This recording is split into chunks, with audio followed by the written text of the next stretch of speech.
에디슨은 수많은 발명으로 우리 인류에게 갚을 수 없는 위대한 공헌을 했던 한 세기의 발명가였습니다. 에디슨이 학교에 입학하고 약 3개월 정도가 지났을 때 선생님은 에디슨에게 편지 한 통을 주며 말했습니다. 이 편지를 꼭 엄마에게만 갖다 드려야 한다.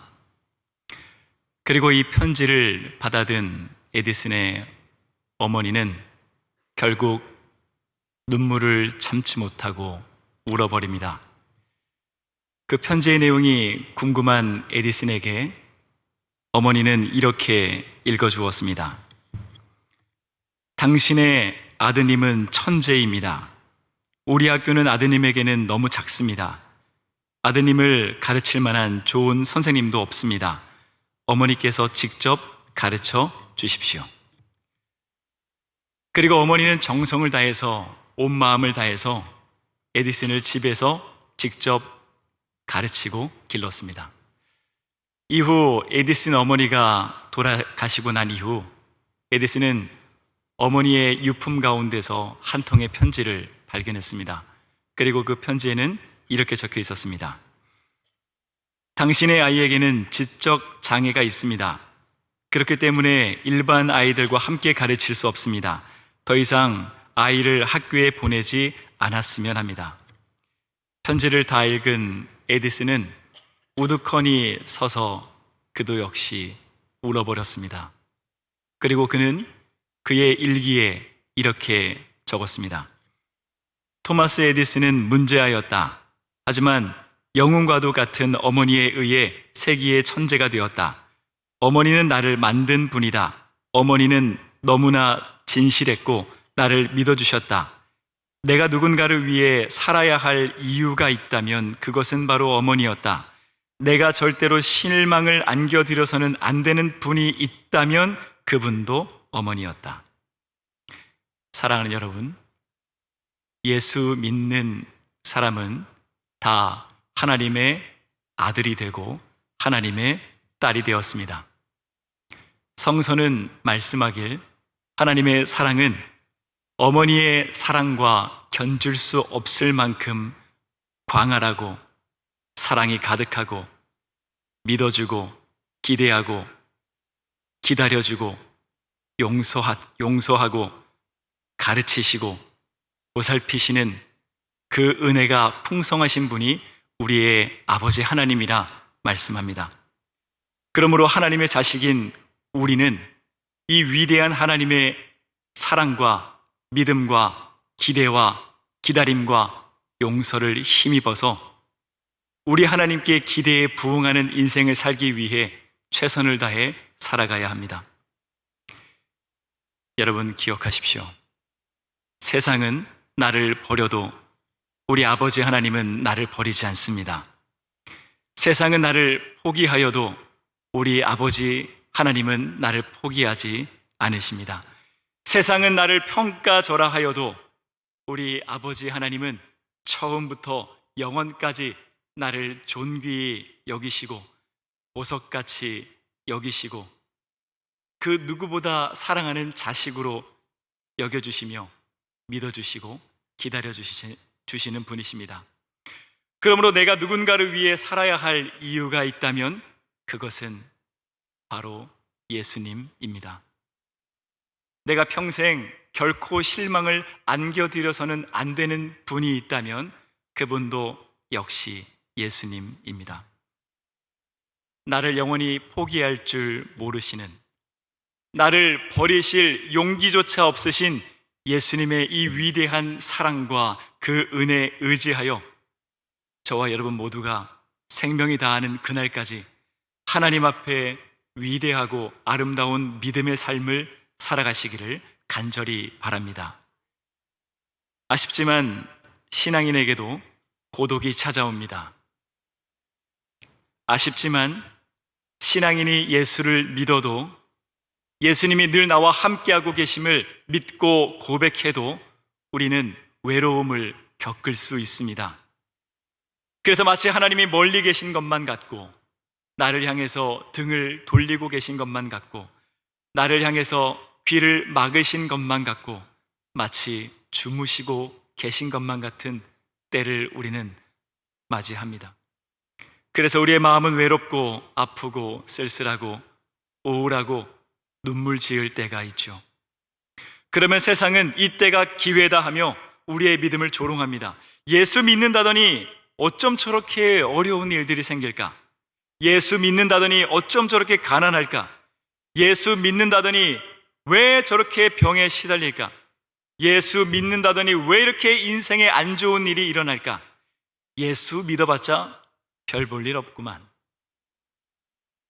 저것이 바로 예수 믿는 것이라면 난 평생 예수 믿지 않겠다. 세상은 아낌없이 조소를 쏟아냅니다. 인생의 고난과 역경으로 인해 그 인생이 얼마나 쓰디쓴 담즙과 같은지 철저하게 깨달았던 다윗은 자신의 인생을 회고하며 자신의 믿음을 조롱했던 원수들과의 관계가 어떠했는지 이렇게 말씀합니다. 시편 23편 5절 상반절입니다. 주께서 내 원수의 목전에서 내게 상을 차려 주시고. 아멘. 여기서 원수라는 단어는 히브리어로 차라르라고 하는데 결박하다, 묶다, 포위하다 라는 뜻을 갖고 있습니다. 우리의 믿음을 결박하는 존재, 우리의 마음을 묶고 우리의 의지를 포위해서 우리가 옴짝달싹 할 수 없게, 우리의 입이 조금도 뻥끗할 수 없게 우리의 고난과 실패를 보고 마음껏 조롱하고 더 나아가 내가 믿고 의지하는 하나님까지 조롱하고 비웃는 존재를 말씀하는 것입니다. 그런데 하나님은 이러한 원수들 앞에서 나에게 무엇을 차려주신다고요? 상을 차려주신다고 말씀합니다. 여기서 상이란 단어는 히브리어로 슈르한이라고 하는데 식탁, 식사입니다. 말 그대로 원수 앞에서 밥을 차려주시겠다라는 말씀입니다.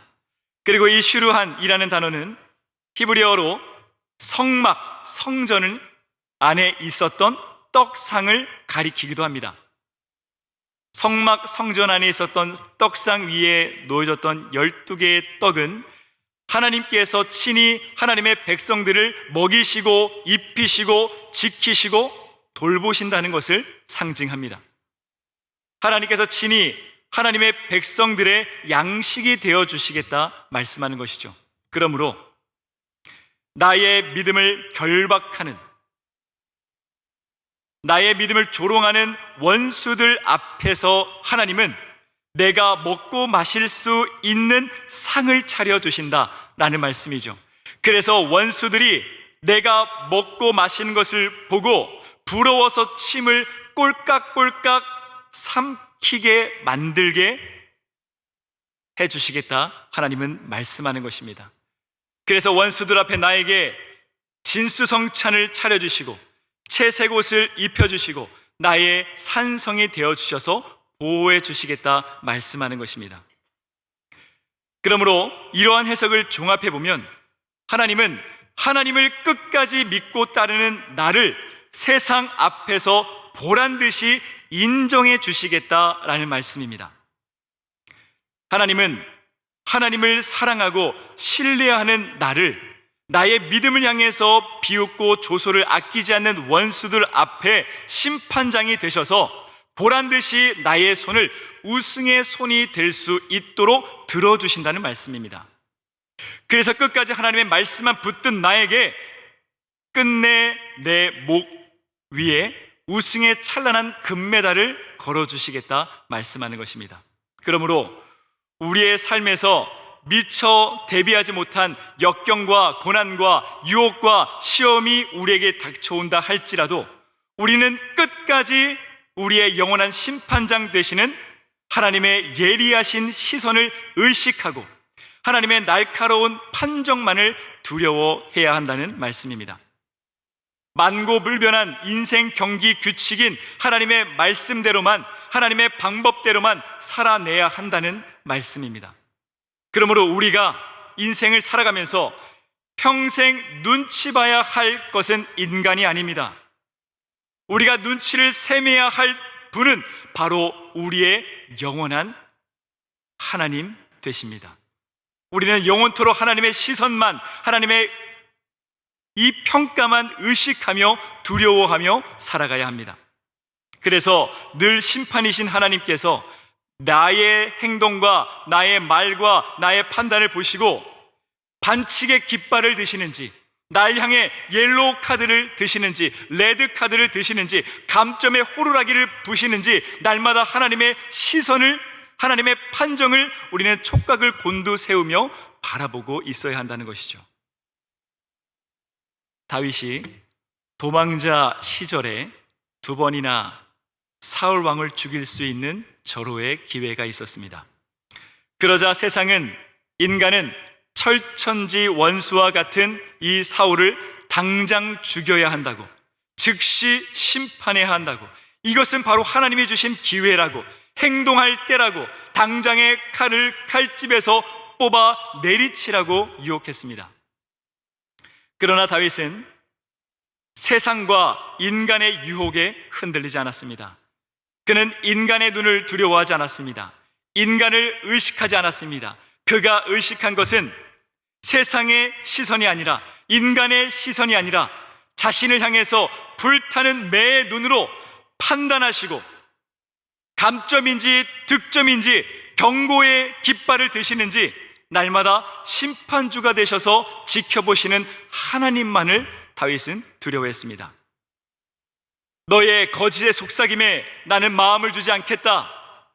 내가 뱀의 혀로 나를 유혹한다 할지라도, 달콤한 말로 나를 시험한다 할지라도 나의 귀를 너에게 향하지 않겠다. 그것은 결코 하나님의 방법이 아니다. 하나님의 말씀이 아니다. 그것은 하나님의 길이 아니다. 그러므로 나는 오늘도 하나님을 선택하겠다, 다윗은 말하였습니다. 그리고 다윗은 세상의 시각과 가치로는 지극히 미련해 보이는 용서와 한 번 더의 기회를 주는 것을 선택하였습니다. 우리는 알고 있습니다. 인생의 마지막 라운드에 하나님은 누구의 손을 들어주셨습니까? 누가 승리라고 선언해 주셨습니까? 누구에게 상을 차려주셨습니까? 다윗입니다. 바로 다윗의 허리춤에 하나님은 챔피언 벨트를 채워주셨고, 그래서 원수들이 보는 그 목전에서 은혜의 진수 성찬상을 차려주셨습니다. 여러분, 이것이 믿는 자의 선택이고 믿는 자의 삶이고 믿는 자의 승리입니다. 그러므로 여러분이 인생을 살아가면서 세상이 아무리 유혹한다 할지라도, 아무리 시험한다 할지라도 하나님 한 분만이 내 인생의 심판주가 되심을 기억하시기 바랍니다. 그러므로 세상의 판단을 더는 두려워하지 마십시오. 인간의 시선을 더는 두려워하지 마십시오. 끝까지 하나님의 방법으로 인생의 경기에 임하시기 바랍니다. 그래서 세상의 득점이 아닌 하나님의 득점, 하나님의 말씀으로 싸우고 믿음을 선택하여서 하나님의 챔피언 벨트를 우리 모두가 누리게 되기를 간절히 바랍니다. 때론 그 믿음의 선택이 고되고 외로울 수 있습니다. 때로는 비난과 조롱과 비판이 날 향해 올 수도 있습니다. 그러나 하나님을 기다리십시오. 아직 우리 인생의 경기는 끝나지 않았습니다. 끝날 때까지 끝난 것이 아닙니다. 아직 하나님의 때가 이르지 않았습니다. 하나님의 경기 종료를 알리는 휘슬이 울리지 않았습니다. 하나님의 때는 만드는 것이 아니라 철저히 기다리는 것입니다. 하나님의 때가 이르면 하나님의 방법대로 살아간, 하나님의 말씀으로 승부한 나의 오른손을 하나님께서 창공으로 들려주신다는 그 사실을 기억하시기 바랍니다. 하나님의 규칙대로 경기한 나에게만 득점이 선언됨을 기억하시기 바랍니다. 하나님께 인정받은 승리자에게만 하나님께서 친히 상을 차려주심을 명심하시기 바랍니다. 그땐 나를 향해 믿음을 비웃고 믿음을 조롱하고 나의 믿음을 결박하고 나를 옴짝달싹 못하게 만들었던 그 원수들이 하나님의 멸망의 나라에 멸망받아 피눈물을 흘리며 제발 그 손가락 끝에 물 한 방울을 찍어 나의 혀를 제발 서늘하게 해다오 애원하는 그날이 반드시 있다는 그 사실을 믿으시기 바랍니다. 그러므로 믿음으로 살아내는 그 삶을 포기하지 마십시오. 세상 앞에 지지 마십시오. 오늘도 내일도 하나님의 방법대로 선으로 악을 이겨서 세상이 지켜보는 그 앞에서 하나님의 진수성찬의 은혜를 누리시기 바랍니다. 그래서 우리 모두가 하나님 앞에서 승리자가 되어 챔피언이 되어 우리 목 위에 승리의 금메달을 거는 영광이 함께하기를 간절히 바랍니다. 이어 다윗은 하나님이 자신을 이렇게 대해 주셨다고 말씀합니다. 시편 23편 5절 중반절입니다. 함께 읽겠습니다. 시작. 기름을 내 머리에 부으셨다 말씀합니다. 성서에서 기름은 하나님의 왕을 임명할 때, 제사장을 임명할 때, 선지자를 임명할 때 부어주셨습니다. 그래서 자격 없는 어린 목동이었던 다윗을 하나님을 대신해서 하나님의 나라, 하나님의 백성을 하나님의 말씀대로 다스리라고, 하나님의 뜻대로 인도하라고, 거룩한 하나님의 나라를 이룩하라고 하나님의 기름을 다윗의 머리 위에 그를 부어서 그를 왕으로 임명해 주셨습니다. 또한 하나님은 하나님을 대신하여서 하나님의 백성에게 말씀을 가르치고 제사를 인도할 수 있도록 아론을 대제사장으로 임명할 때 그의 머리 위에 하나님의 기름을 부어서 임명한 모습을 봅니다. 엘리야 뒤를 이어서 죄악으로 인해서 썩어져가는 그 나라를 향해 하나님의 말씀을 가감없이 예언하도록 선지자로 엘리사를 임명할 때 그의 머리 위에 하나님의 기름을 부어서 선지자로 임명한 것을 우리는 봅니다. 우리의 영원한 대장 예수님은 우리의 구원자이십니다. 그리고 이 구원자를 히브리어로 메시아라고 하고 헬라어로 그리스도라고 말합니다. 메시아, 그리스도 뜻이 바로 기름 부음 받은 자입니다. 하나님의 꿈인, 하나님의 능력인, 하나님의 놀라운 인류 구원 계획을 이루기 위해서 그 십자가를 완성하기 위해서 예수님을 구원자로 임명할 때 그의 머리 위에 기름을 부으사 예수를 그리스도로 임명했다라고 하는 것이죠. 그런데 여러분, 놀라운 것은 성서를 보면 예수 믿는 저와 여러분을 하나님께서 하나님의 왕으로, 하나님의 제사장으로, 하나님의 선지자로, 예수 생명 있는 자로 임명해 주셨다는 사실입니다. 고린도후서 1장 21절을 보면 우리를 이렇게 임명하셨다고 말씀합니다.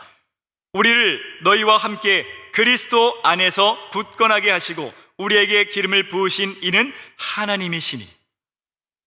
원어를 보면 더 놀랍습니다.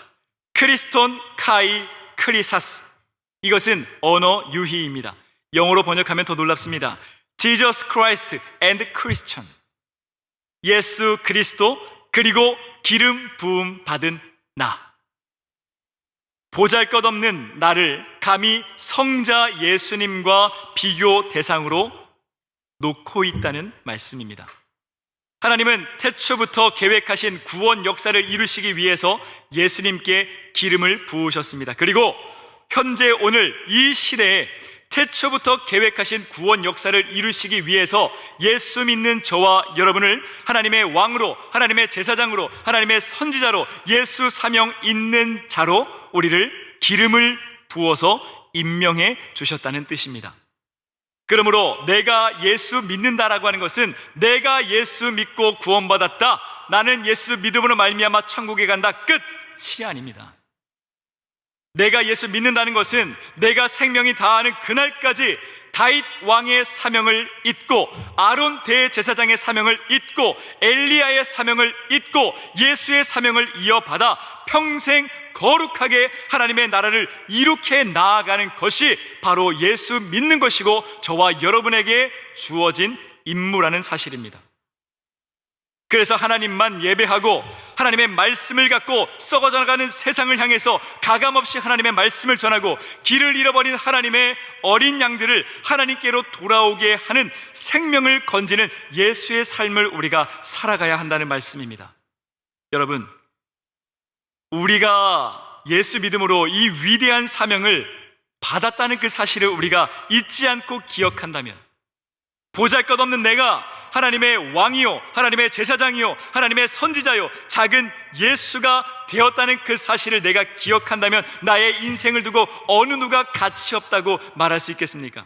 어느 누가 하찮다고 별 볼 일 없는 인생이라고 말할 수 있겠습니까? 여러분, 기억하십시오.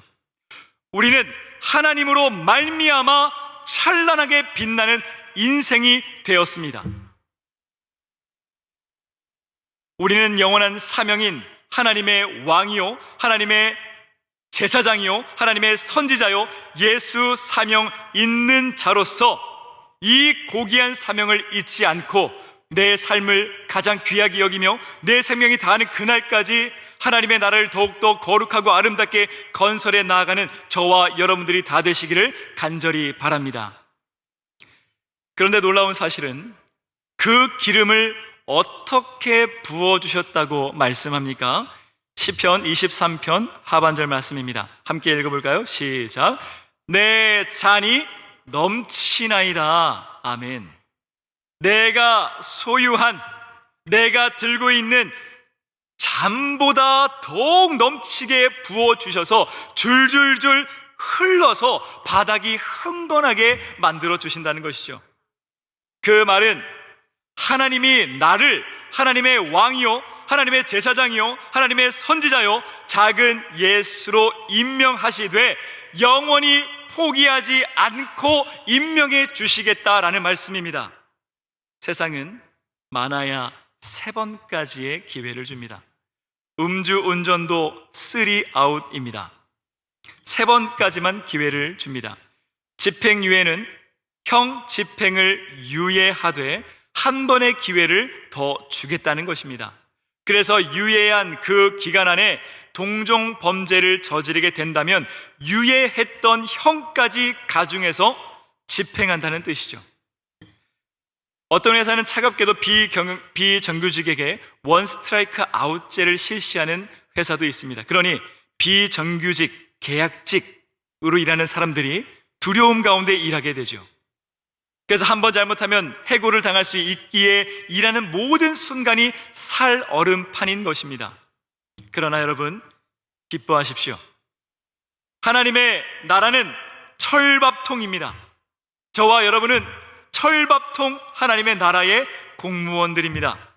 하나님은 우리를 전혀 포기할 생각 자체가 없으신 분입니다. 하나님은 우리의 설계자입니다. 내가 얼마나 약한지 하나님께서 너무나도 잘 아신다는 말씀입니다. 하나님은 우리가 얼마나 쉽게 넘어지는지, 우리가 얼마나 쉽게 무너지는지, 우리가 얼마나 쉽게 깨지는지, 우리가 얼마나 어리석게도 날마다 실수를 거듭하는지 설계자이신 하나님은 나보다 나를 더욱더 잘 아시는 분이십니다.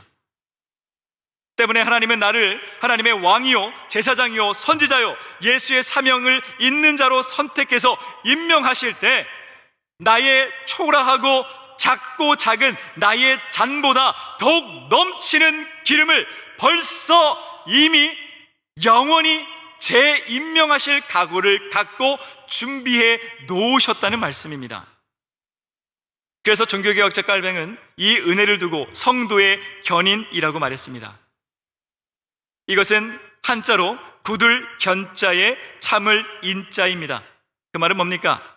끝까지 참으신다는 말씀입니다. 영원히 인내하신다는 말씀입니다. 존경하는 교수님은 이러한 은혜를 두고 보쌈의 비유를 하셨습니다. 나를 그저 싸서, 보쌈처럼 싸서 데려가신다는 것이죠.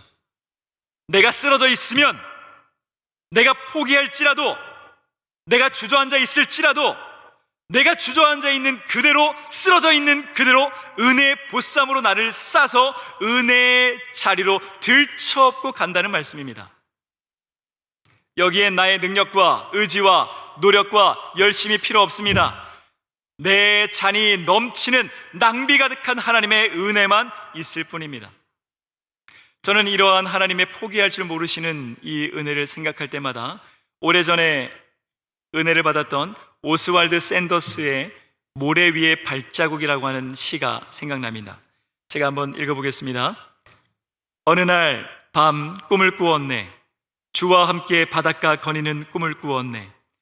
하늘을 가로질러 빛이 임한 그 바닷가 모래 위에 두 쌍의 발자국을 보았네. 한 쌍은 내 것, 또 한 쌍은 주님의 것. 거기서 내 인생의 장면들을 보았네. 마지막 내 발자국이 멈춘 그곳에서 내 인생의 길을 돌이켜 보았을 때 자주 내 인생길에는 오직 한 쌍의 발자국만 보였네. 그때는 내 인생이 가장 비참하고 슬펐던 계절이었네. 나는 의아해서 주님께 물었네. 주님, 제가 당신을 따르기로 했을 때 당신은 저와 항상 함께 하신다고 약속하셨잖아요. 그러나 보세요, 제가 주님을 가장 필요로 했던 그때 거기에는 한 쌍의 발자국밖에 없었습니다. 주님은 저를 떠나 계셨나요? 주님께서 대답하셨다네. 나의 귀하고 소중한 아이여, 나는 너를 사랑하였고 너를 조금도 떠나지 않았단다. 너의 시련의 때, 고통의 때에도 내가 본 오직 한 쌍의 발자국, 그것은 나의 발자국이었느니라. 그때 내가 너를 등에 업고 걸었노라.